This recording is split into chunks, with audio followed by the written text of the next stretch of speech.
FIA کی جانب سے صحافیوں کو نوٹسز جاری کرنے کے حوالے سے کیس کی سماعت سپریم کورٹ نے میڈیا ریگولیشن والی پٹیشن کی درخواست گزاروں کو ذاتی حیثیت میں طلب کر لیا ہے اور دوران سماعت چیف جسٹس نے ریمارکس دیے ہیں کہ اگر میں ایک کیس کو اوپن اینڈ شٹ کہوں تو وہ مطیع اللہ جان کیس ہے اور حکومت اخبار میں اشتہار کیوں نہیں دیتی، ان لوگوں کی تلاش ہے۔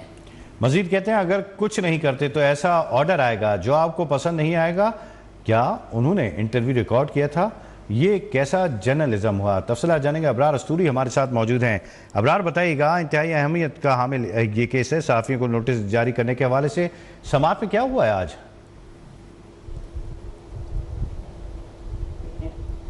ابرار استوری آپ ہمیں سن سکتے ہیں تو بتائیے گا، آج سپریم کورٹ میں FIA کی جانب سے صحافیوں کو نوٹسز جاری کرنے کے حوالے سے کیس کی سماعت میں اب تک کیا ہوا ہے؟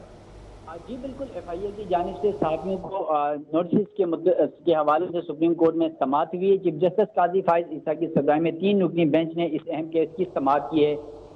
صحافیوں کی جانب سے وکیل بیرسٹر صلاح الدین عدالت کے سامنے پیش ہوئے اور عدالت میں چیف جسٹس کی جانب سے کہا گیا کہ حیدر وحید وکیل کہاں ہیں، جس پر بیرسٹر صلاح الدین نے کہا کہ وہ میڈیا ریگولیشن سے متعلق اپنی درخواست واپس لینا چاہتے ہیں، جس پر چیف جسٹس پاکستان نے کہا وہ مگر کورٹ اٹینڈ کرنے بھی نہیں آئے، کیا ان کی پٹیشن آزادی اظہار کو یقینی بناتی ہے یا مزید روکتی ہے؟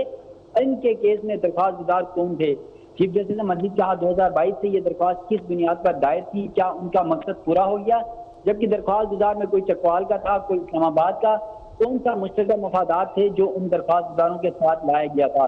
اس کے علاوہ چیف جسٹس نے کہا میڈیا میں بڑی منتخب رپورٹنگ ہوتی ہے، اب یہ رپورٹ نہیں ہوگا، یہ 6 درخواست گزار غائب ہو گئے، اس لیے ہم نے کہا ہم اپنا یوٹیوب چینل چلائیں گے۔ اور پھر چیف جسٹس نے کہا کیا حیدر وحید والی درخواست کا کوئی پٹیشنر عدالت میں موجود ہے؟